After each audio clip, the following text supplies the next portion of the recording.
তারপরে আমি যাওয়ার পরে হাদিস পার্কের একটা নতুন রূপ দেখলাম। আমি হয়তো সন্ধ্যার হাদিস পার্ক দেখেছি, দুপুরবেলা হাদিস পার্ক দেখেছি, বিকেলের হাদিস পার্কটা আমাদের সব থেকে বেশি দেখা হয়, কারণ আমরা অবসর টাইমে বিকালে হাদিস পার্কে আসি। কিন্তু সকালবেলা হাদিস পার্কে অন্যরকম একটা আবহাওয়া বিরাজ করে, অন্যরকম মানুষের একটা আনাগোনা এখানে হয়।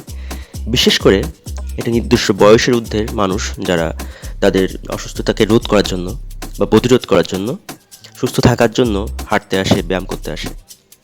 সব থেকে যে জিনিসটা ভালো লাগে সেটা হচ্ছে এখানে সকালবেলা যারা আসে তাদের ভিতরে সুন্দর একটা কমিউনিটি তৈরি হয়, তাদের ভিতরে সুন্দর একটা কমিউনিকেশন তৈরি হয়, যে হয়তো স্বামী স্ত্রী সকালে হাঁটতে আসতেছে, কয়েকজন বন্ধু, কয়েকজন কলিগ। তো আমি প্রথমে এটা ঘুরতে ঘুরতে দেখার চেষ্টা করতেছি এবং আমার খুব ভালো লাগতেছে যে কেউ কেউ হয়তো সকালে সুন্দর গান শুনতেছে, পাশাপাশি তারা এক্সারসাইজ করতেছে এবং দেখে বোঝা যাচ্ছে যে তারা খুবই নিয়মিত এখানে। তো এরকম হাদিস পার্ক আমি দেখিনি। আমি বলতে চাচ্ছি, আপনারা কি বলতে চাচ্ছেন যে অন্য সময় দেখা যাচ্ছে কাপলরা থাকে, বিশেষ করে বন্ধু বান্ধবীরা, ইয়াং জেনারেশনদের একটা ভিড় থাকে, এবং বিশেষ বিশেষ সময়ও দেখা যায় যে এই জায়গা যে দৃশ্য আপনি দেখতে চান না সে দৃশ্য মাঝে মাঝে দেখা লাগতে পারে, কিন্তু সকালের দৃশ্যটা খুবই সুন্দর। যখন আপনি দেখবেন যে বৃদ্ধ বয়সে দুজন মানুষ হাদিস পার্কের মধ্যে দিয়ে হাঁটতেছে আস্তে আস্তে শুধু নিজেদের শারীরিক সুস্থতার জন্য, তখন সেই হাদিস পার্কের মূল্য অন্যরকম।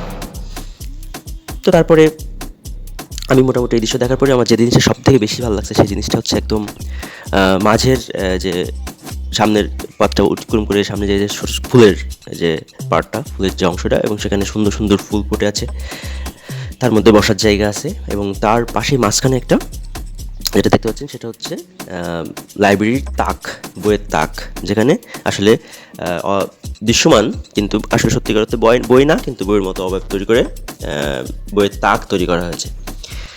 আর 5ই আগস্টের পরে যে জিনিসটা আমাদের পরিবর্তন এনে দিয়েছে দেশে, সেটা হচ্ছে যে আন্দোলন, আমাদের ছাত্র আন্দোলন, তাদের হাতে আঁকা যে আর্টগুলো, যে কথা, ভিতরের যে কথাগুলো, সেগুলোই কিন্তু হাদিস পার্কের পুরা চারিপাশের দেয়াল জুড়ে সেটা ফুটিয়ে তোলা হয়েছে। আমি প্রথমে যে এই জিনিসটাতে আমার নজর কাড়ে যে এত সুন্দর করে যে মুগ্ধর ব্যাপারটা বা ওই সময়ের পরিস্থিতির যে ব্যাপারগুলো, সেগুলো কিন্তু এভাবে ফুটিয়ে তোলা হয়েছে।